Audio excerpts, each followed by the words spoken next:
Hello friends, आप लोग उम्मीद करते हैं अच्छे होंगे। आपका इस यूट्यूब चैनल पर हार्दिक स्वागत है। आज मैं आपको देखिए बताने वाला हूं कि जो 30 तारीख को सुनवाई होने वाली थी बीएड की, उसका रिजल्ट क्या हुआ। दूसरी बात यह है कि क्या अब सुप्रीम कोर्ट ने इस पे स्टे लगा दिया है, रिजल्ट को रोक दिया है या नहीं। तीसरी बात यह है क्या मतलब मेरिट लिस्ट आएगी या नहीं आएगी, और नियुक्ति पत्र जो 2 तारीख को बांटा जा रहा है किसको बांटा जाएगा, सारा जानकारी आपको हम इस वीडियो में देने वाले हैं। तो आप लोग चैनल को सब्सक्राइब करके बेल आइकन दबा दीजिएगा। देखिए आपके जो स्क्रीन पर दिख रहा है ये जो है इसको आप समझिएगा, बीएड अभ्यर्थियों की सुप्रीम कोर्ट में आज सोमवार 30 अक्टूबर को सुनवाई की गई। मामले में रिजल्ट पर स्टे लगाने वाली याचिका को सुप्रीम कोर्ट ने मंजूर कर लिया है। अब इसकी सुनवाई चीफ जस्टिस वाली बेंच करेगी। फिलहाल सुनवाई की तारीख आगे बढ़ाकर 3 नवंबर कर दी गई है। यानी जो स्टे लगाने वाली जो बात थी उसको मंजूर कर लिया गया है, उस याचिका को मंजूर कर लिया गया कि हाँ हम इस पर स्टे लगाने के लिए तैयार हैं, मगर आप उसका ठोस कारण वजह आप बताएंगे। तो ये बात उसमें मंजूर हो गई है। अब वो 3 नवंबर को पता चलेगा एक्चुअली में कि अब उस पर स्टे लगेगा कि नहीं लगेगा, लगेगा तो किस कंडीशन में लगेगा, क्या होगा क्या नहीं होगा। उसी बीच ये पता है कि आपको 2 नवंबर को यहाँ पर क्या बंटने वाले हैं, तो ये आपके 2 नवंबर को मिलने वाले हैं नियुक्ति पत्र।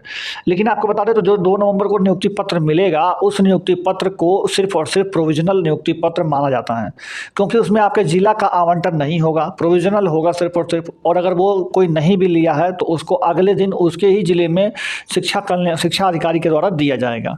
तो ये तो रहा आपके लिए ये बात की बीएड वाली बात जो है वो क्या थी, तो वो यही थी टोटल मिला के। अब ये जो लिखा हुआ है आपके, ये मैंने कल ही आपको बताया हुआ था इसके बारे में। तो इसके बारे में मैंने ये बताया था कि 22 नवंबर से ही बाद आपको जो है नियुक्ति पत्र मिलेगा, उसके पहले नहीं मिलेगा। उसके पीछे 2-3 कारण है। सबसे पहला कारण तो दूसरी सेकंड वेटिंग लिस्ट वाली कारण, तो वेटिंग लिस्ट आएगी क्योंकि अभी इधर सीट वो देख रहे हैं कितना भर रहा है कितना नहीं भर रहा है, और जो भी होगा वो आपको बताया जाएगा। और उसके बाद सेकंड मेरिट लिस्ट जरूर निकाली जाएगी, उसके बाद की कार्यवाही की जाएगी। और फिर लास्ट में 22 नवंबर तक ये सारा जब कंप्लीट हो जाएगा तब आपको नियुक्ति पत्र उसके बाद ही दिया जाएगा, यानी जिला का आवंटन तभी किया जाएगा। तो नियुक्ति पत्र के साथ विद्यालय का आवंटन नहीं किया जाएगा, इस बात को कंफर्म कर दिया गया है। उसी के साथ साथ तो ये मैंने आपको खबर पूरी बता दी है। अब मैं चलिए आपको दिखाता हूँ कि जो लोग फर्जीवाड़ा करते हैं उनको बीपीएससी क्या करता है। तो देखिए फ्रेंड्स, मैं बीपीएससी की ऑफिशियल साइट बना चुका हूँ। इस पर अगर आप देखेंगे तो कल के रात में ही यहाँ पर एक नोटिस डाला गया है स्कूल टीचर से संबंधित। इसमें 20 लोगों की लिस्ट बनाई गई है। मैं आपको पीडीएफ अभी खुल रहा है, अभी आपको दिखेगा।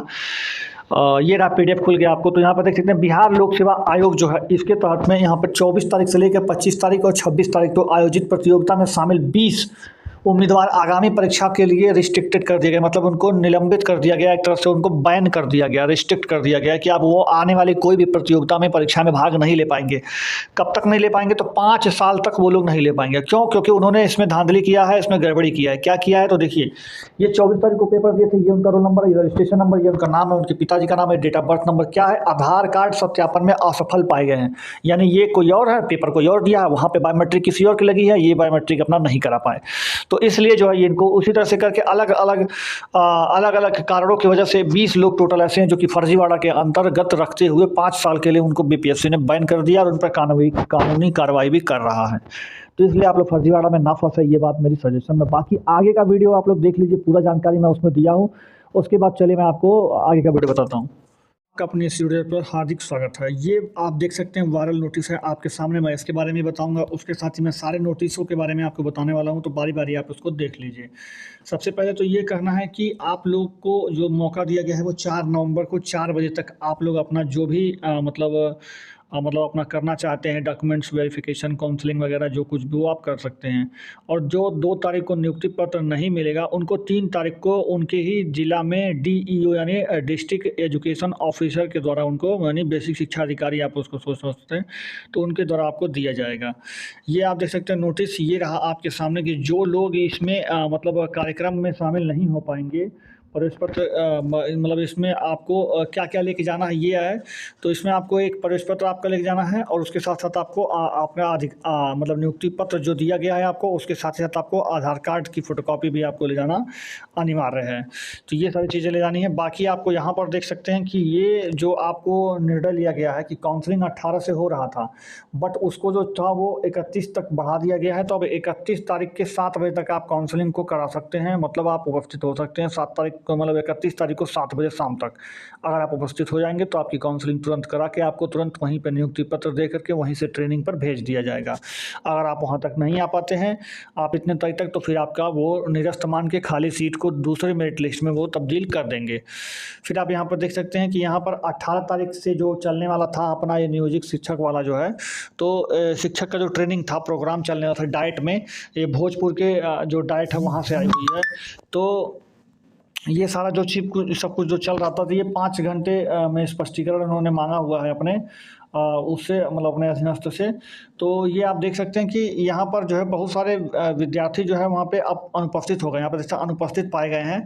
मतलब बहुत सारे ऐसे कैंडिडेट हैं जो कि 18 तारीख से जो काउंसलिंग यानी जो उसके बाद ट्रेनिंग चल रही थी, उसमें बहुत सारे लोग जो है वो अनुपस्थित हैं, यानी अब्सेंट हो गए हैं। तो मतलब जा ही नहीं रहे हैं वो लोग, या तो फर्जी डॉक्यूमेंट्स होगा, वो लोग डर के नहीं जा रहा है, या फिर वैसे भी नहीं जा रहा है, पता नहीं क्या कारण, लेकिन नहीं जा रहे हैं।